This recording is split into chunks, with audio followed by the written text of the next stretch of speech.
Vamos acompanhar agora a participação da Ivani, de Goiás. Boa noite. É um prazer estarmos de volta mais uma vez ao vivo. Eu sou Ivani, orientadora de aprendizagem do Teleposto Goiânia. E estamos certos de que a alfabetização é um processo contínuo e permanente. Porém, acreditamos que a base fundamental consiste na capacidade de ler e escrever. Perguntamos, o que justifica a promoção de alguns alunos de séries iniciais sem que tenham ainda adquirido tal capacidade?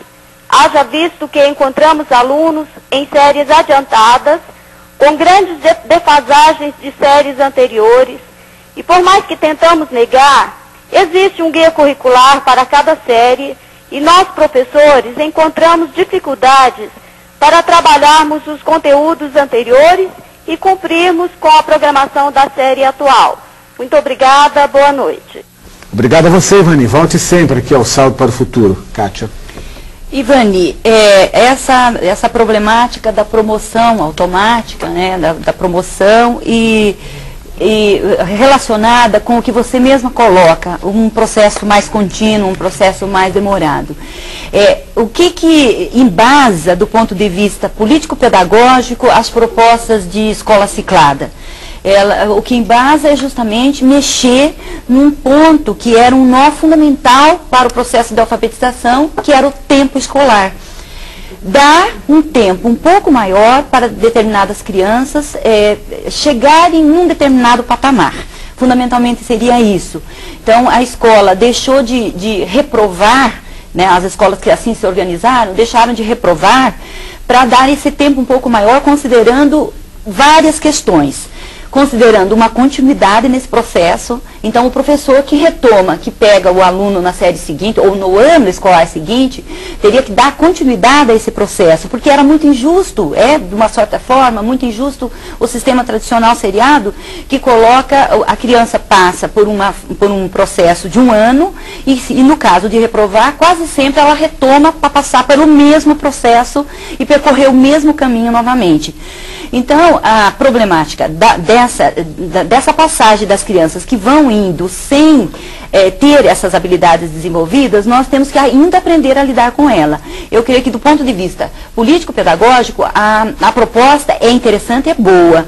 Agora, na prática, nós precisamos ainda criar mecanismos de recuperação, de aperfeiçoamento dessa sistemática, porque o que todos nós queremos, com certeza, as pessoas que pensam as propostas políticas pedagógicas, as pessoas que pensam sobre os processos de alfabetização e, fundamentalmente, os professores que estão em sala de aula, todos nós queremos a mesma coisa. A promoção, a apropriação do conhecimento para essas crianças. Nós queremos um Brasil onde as crianças leiam, tenham essas condições de leitura. Correto. Então, precisamos aperfeiçoar o sistema, sim. É problemático, precisamos aperfeiçoá-lo. Mônica? Um grupo de professores do Teleposto de Uruaçu, em Goiás, dizem que é oportuno esclarecer sobre a afirmação de Magda Soares. A ênfase na faceta psicológica da alfabetização obscureceu sua faceta linguística, fonética e fonológica. Além disso, a ênfase na dimensão do letramento obscureceu a dimensão da alfabetização como processo de aquisição do sistema convencional de uma escrita alfabética e ortográfica. Isabel. Bem, a afirmação dos professores está coerente com as reflexões que a gente tem feito nesses últimos tempos sobre como como os professores se apropriam das ideias que a gente costuma destacar em nosso processo de formação, né? Então, nas últimas décadas a gente passou por momentos de grandes polarizações em termos da discussão da alfabetização. Por exemplo, a partir da década de 80, a gente colocou um foco muito forte nas formas com que a criança, nas formas de raciocínio da criança quando ela está aprendendo o sistema de escrita, que é a faceta psicológica, né? E talvez com esse foco, né, nesse processo de construção, a gente tenha se esquecido de que existe um conteúdo da alfabetização, existe um conteúdo a ser alcançado que está no campo dos estudos da linguística, de outras áreas do conhecimento, né? A mesma coisa aconteceu com o processo de alfabetização, né? Numa tentativa de não colar o trabalho do alfabetizador apenas na aquisição do sistema alfabético ortográfico de escrita, nós tentamos deslocar para a compreensão da necessidade de trabalhar as práticas sociais de leitura de escrita em uso, né?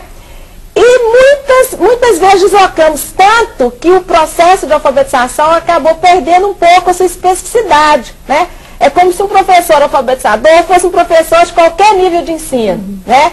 Ele não sabe o que está dentro dessa lógica do letramento, que faz parte da questão da alfabetização, que também a alfabetização está no contexto do letramento, ela faz parte, mas ela é específica, né? Então essas reflexões a gente tem que continuar a fazer, mas sempre correremos o risco de, ao divulgar determinados paradigmas, focalizar muito, né? E nos prendermos esquecermos de relacionar todas as dimensões envolvidas na alfabetização. Bem, é hora de fazer uma pausa e depois do intervalo, nossas convidadas fazem as suas considerações finais sobre o tema de hoje, a organização das classes de alfabetização.